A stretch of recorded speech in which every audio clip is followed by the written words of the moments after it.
Bienvenue dans cette correction d'exercice d'une lettre commerciale et plus particulièrement d'une lettre commerciale avec des comptes. Donc l'exercice consistait à taper une lettre sur la base d'un texte dicté sur dictaphone. Ici, on se rend compte sur la première image qu'on a bien Word, mais qu'on a un Word version 2010.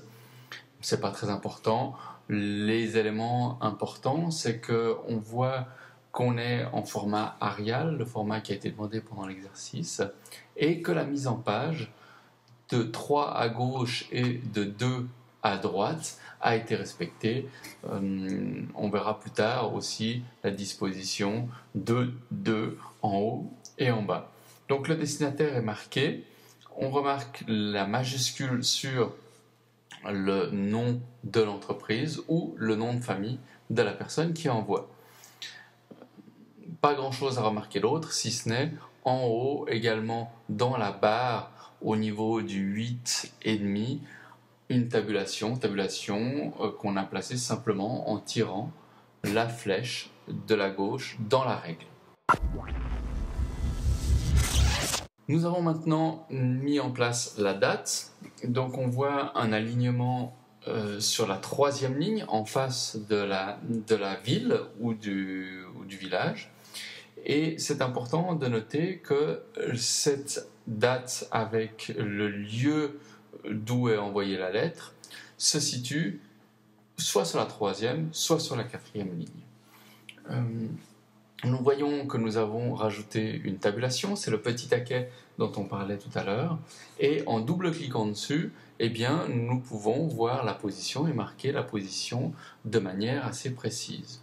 Remarquons ici également les points de suite que nous verrons un peu plus tard. Troisième élément de cette lettre, le destinataire. Alors, on a fait un petit zoom sur le destinataire où on revoit la date qui est marquée, PLO le 18 septembre 2012, date qui était demandée pour ce jour-là.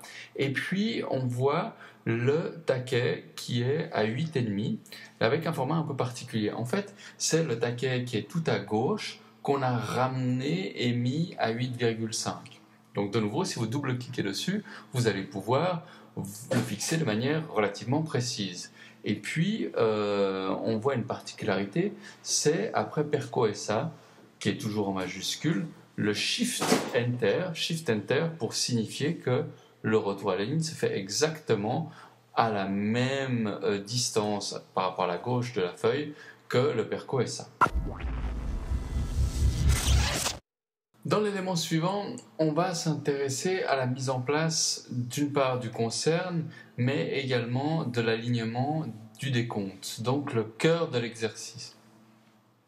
Donc on retrouve sur le haut de la feuille, comme on le voit, en haut à gauche l'expéditeur, la date alignée à 8,5 et le destinataire, tout bien aligné, et puis également avec les majuscules sur les noms.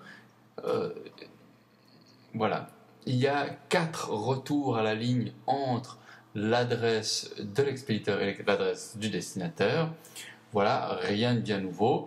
3 entre le destinataire et le concerne. Donc on voit un alignement de 4, 3, 2, 1. Vous voyez, 4 entre l'expéditeur et le destinataire, 3 entre le destinataire et le concerne, 2 entre le concerne et les salutations, 1 entre les salutations et le début du texte. Voilà, on voit également que le concerne a été mis en gras, donc prix et rabais comme discuté, en gras. Petite précision sur les marges, on voit en haut de la diapositive que les marges ont été fixées 2 partout, sauf à gauche, où on a mis 3. L'important étant que sur la somme de la marge de gauche et la somme de la marge de droite, on tombe sur 1, 5. Donc 3 plus 2 égale 5. Bien, si l'on se concentre maintenant sur le décompte, donc on voit ici également sur l'intitulé 8 New Car 2012 type XLS, un retour shift return, hein. Donc un retour à la ligne qui ne change pas la mise en page. Concernant la mise en page, on voit en haut dans la règle donc qu'on a mis une tabulation à droite, d'accord, avec environ 13, qui permet de mettre un CHF aligné sur un élément qu'il ne va pas dépasser. Et puis on remarque toujours dans la règle qu'aux environs du 15, on a mis une tabulation décimale. Le T à l'envers si on travaille sur PC. Cette tabulation décimale va permettre quoi? Va permettre un alignement sur le point. Voilà qui est très intéressant pour aligner les chiffres, puisque si on a comme ici un 15500, eh bien le 4500 sera automatiquement aligné correctement. Notez également qu'il existe un espace entre les deux intitulés.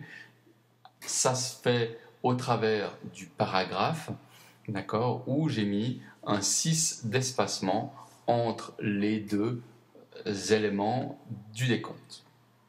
Nous allons pouvoir maintenant dérouler la lettre avec les différentes lignes comme on le connaît en gestion. Ça va être le point numéro 5 de cette présentation.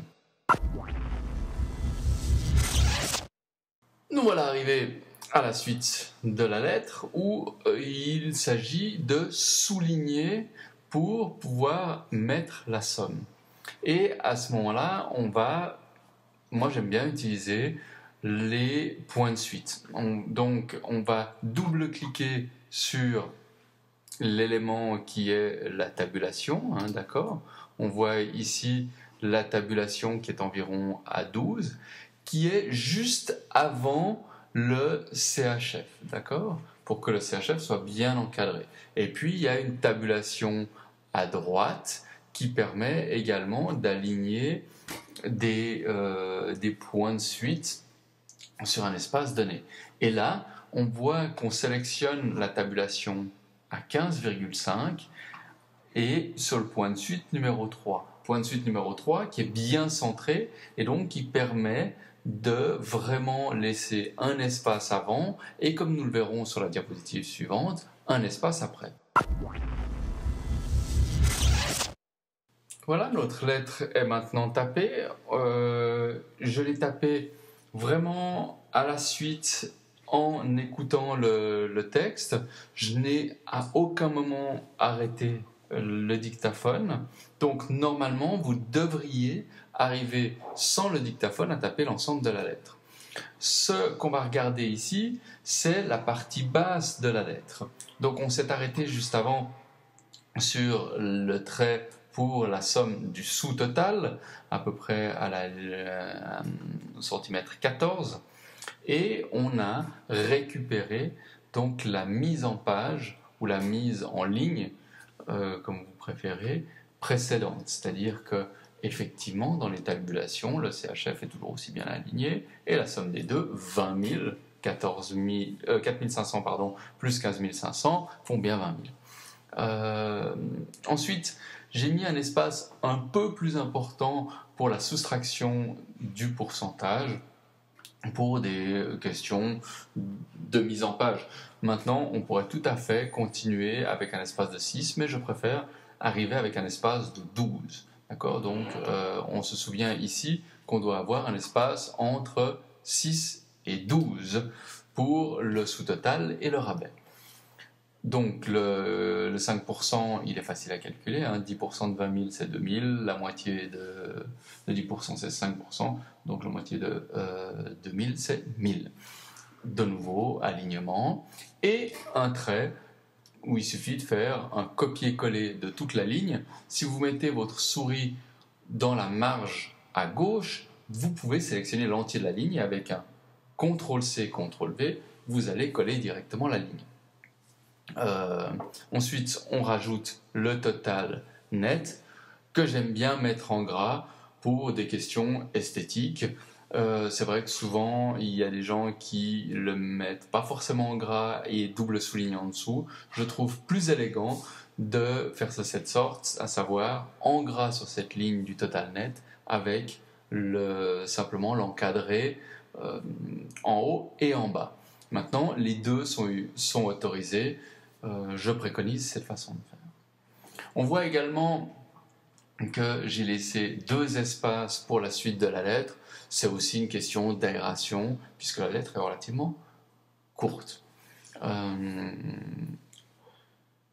On remarque ici un soulignement sur le propose, puisqu'il y a une faute de frappe, peuvent vous être proposées, et donc il faut corriger. C'est aussi comme ça que vous allez pouvoir corriger et votre orthographe et votre grammaire. Faites bien attention que Word n'est pas un spécialiste de l'orthographe et de la grammaire. Je conseille plutôt d'utiliser le site comme bonpatron.com qui est un excellent correcteur d'orthographe et de grammaire. Remarquez également la distance que j'ai laissée entre le corps du texte et le début de l'entreprise, toujours en majuscule, et les 3 returns, 3 retours à la ligne, avant de mettre le nom de famille qui est également en majuscule. L'annexe est en bas de page. Si c'est sur 2 pages, comme on va le voir par la suite très prochainement, eh bien l'annexe peut parfois être remontée en milieu de page. Disons sur la première page, si c'est que sur une page, on aime bien que ce soit relativement bas. Et on remarque aussi le tab sur les 2 points, ce qui permet un peu plus de liberté au niveau des polices si on les augmente ou si on les diminue. Et cette tabulation permet, dans le cas où le concerne est placé, c'est-à-dire concerne 2 points, eh bien d'aligner annexe et concerne, qui sont 2 mots qui n'ont pas la même longueur de caractère. Voilà, la lettre est donc complète, prête à l'impression. Quand vous faites une impression, c'est CTRL-P, ou bien vous allez directement dans Fichier, Imprimer. N'oubliez pas, avant d'imprimer, de vérifier que tout est OK sur un aperçu avant impression. Ce podcast vidéo est maintenant terminé. J'espère qu'il vous a plu. Il a été créé en 2012 avec GarageBand et eMovie.